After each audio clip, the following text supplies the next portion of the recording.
1 लाख तनख्वाह पाने वाले को 4-4 हजार रुपए पेंशन मिल रही थी एनपीएस के तहत।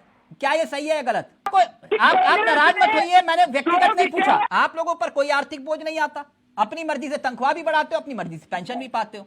अगर दूसरा पेंशन मांगे सरकारी कर्मचारी तो आप कहते हो ना बाबा ना, एनपीएस अच्छा है, ओपीएस सिर्फ हमारे लिए अच्छा है। क्यों? अरे सुन लीजिए भैया, आप भी सुन लीजिए। मसला ओपीएस, आप कांग्रेस कांग्रेस कांग्रेस कांग्रेस कांग्रेस, मेरे हर सवाल का जवाब कांग्रेस क्यों? तो कांग्रेस ने तो किया ना। सुनिए सुनिए सुनिए सुनिए मेरी बात लीजिए। अगर मैं अभी लेटेस्ट बात करूं, संसद पूरी तरह ठप रहा, संसद नहीं चला, इस देश के टैक्स पेयर का पैसा चला गया। किसी एक सांसद ने कहा देश हित में कि संसद का भत्ता हम नहीं देंगे? किसी अर्थार्थी ने सवाल उठाया? विजय जी, उठाया? विजय जी, आपने दिल को छूने वाली बात कह दी। मैं इसका एक उदाहरण देता हूं आपको। पहले मैं एक बयान सुनाऊंगा और फिर उसके बाद ये, और सूर्य जी बड़े ध्यान से सुनिएगा, समझिएगा सर, और सबको देखना चाहिए, समझना चाहिए, क्योंकि ओपीएस एक बहुत बड़ा मुद्दा है। बिल्कुल सही कहा आपने। मैं एक पहले बयान सुनाऊंगा फिर उसके बाद कुछ आंकड़े दिखाऊंगा। प्लीज जरा एक बयान प्ले करिएगा। मैं एक जनप्रतिनिधि हूं। मेरे कई परिजनों ने ये तक कहा कि यदि ओपीएस नहीं दे सकते तो विधायकों को और मंत्रियों को भी पेंशन लेने का कोई अधिकार नहीं। और मैं आज ये बोलना चाहता हूं कि यदि ओपीएस लागू नहीं होगी तो आपका बेटा प्रवीण पाठक भी भविष्य में अपनी पेंशन नहीं लेगा। कांग्रेस के विधायक कह रहे हैं कि अगर ओपीएस लागू नहीं तो मैं पेंशन नहीं लूंगा पूरी उम्र। राजनीति इसलिए गजब है क्योंकि विजय जी ने बहुत अच्छी बात कही। राजनीति इसलिए गजब है, अपने बुढ़ापे के लिए पुरानी पेंशन योजना चलती रहे, मगर कर्मचारियों की बात आए तो आर्थिक बोझ दिखाई देता है। अब आर्थिक बोझ का मतलब एक और भी है। क्यों मैंने ये बात कही? जो विजय जी बात कह रहे हैं मैं इससे इत्तेफाक रखता हूं। अब कुछ आंकड़े मैं प्लीज प्ले कर रहा हूं और सूर्य जी जरा प्लीज ध्यान से देखिएगा।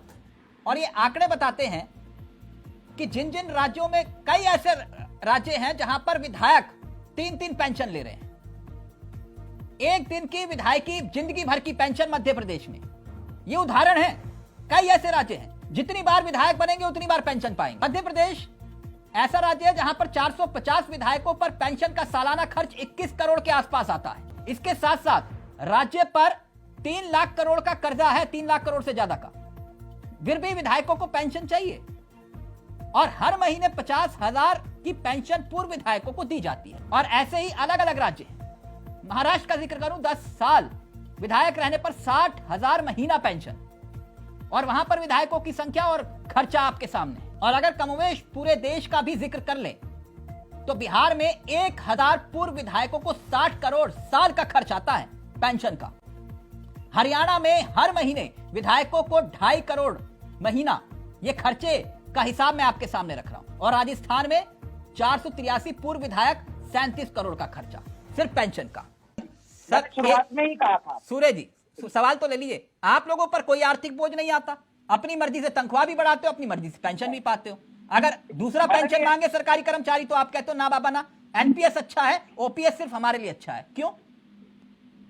देखिए तिलक जी, शायद आपको माननीय प्रधानमंत्री जी द्वारा किए गए कार्यों की जानकारी नहीं है। अगर ऐसा है तो बुकलेट भेज दूंगा, प्लीज भेजिएगा। सुनिए सुनिए सुनिए सुनिए मेरी बात लीजिए।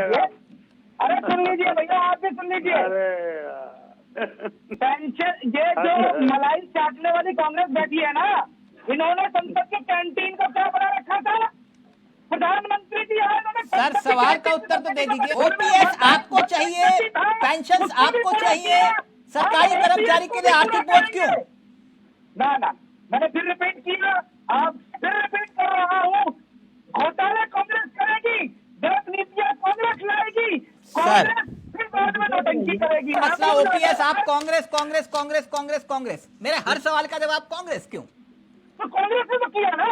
हमारे हर पेंशन भाई को, मैं भी सरकारी नौकर का बेटा हूँ, मैं भी सरकारी नौकर का बेटा हूँ, मैं भी सरकारी नौकर का बेटा हूँ। उनको पेंशनर है, उनको फिक्स जो है रिटर्न मिलना चाहिए। अच्छा, तो आप सूर्य जी आपने कहा कि आप एक पेंशनर के बेटे हैं, ठीक जी।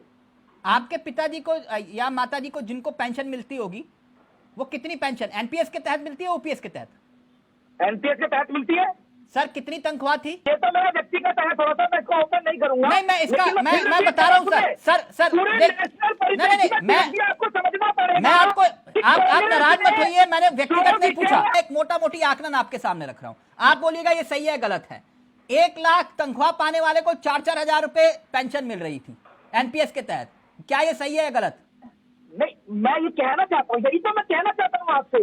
यूपीए में आते ही इन्होंने एनपीएस पे ले आए और वहां पे जो अटल जी ने प्रावधान सोचे थे उन प्रावधानों को बिल्कुल बरकरार सर, करते मैं हुए आपकी सारी बात इन्होंने- मान रहा हूं कि आपकी बात मैं मान रहा हूं, लेकिन मैं आपसे सिर्फ एक तथ्य पूछ रहा हूं कि क्या आपके घर में पेंशनर है जैसे आप बता रहे हैं उनको 1 लाख रुपए सैलरी आधी तनख्वाह के हिसाब से क्या मिल रहा है एनपीएस के तहत, या फिर जो मैं कह रहा हूं 1 लाख वाले को 4,000 रुपए मिल रहा है? नहीं, वो सही मैं है। आपसे सिर्फ केवल इतना, सुनिए तिलक जी, आप जो 4,000 कह रहे हैं ये आंकड़ा भी आप गलत दे रहे हैं। मैं पहले बता दूं आपको कि बड़े बड़े नेता ये कह रहे थे कि अर्थव्यवस्था का बेड़ा गर्क करने वाली एक पेंशन, पुरानी पेंशन योजना, तो फिर उसकी समीक्षा का जिक्र एनपीएस को लेकर आप क्यों कर रहे हैं? क्योंकि एनपीएस तो बिल्कुल सही है। पहले इको ठीक कीजिए, फिर मैं कुछ बोल पाऊंगा। सूरज जी प्लीज, मैं ठीक करवा रहा हूं, प्लीज इको सी करिए। प्लीज, बोल नहीं पाऊंगा मैं ना, बार बार इको कर रहा हूं।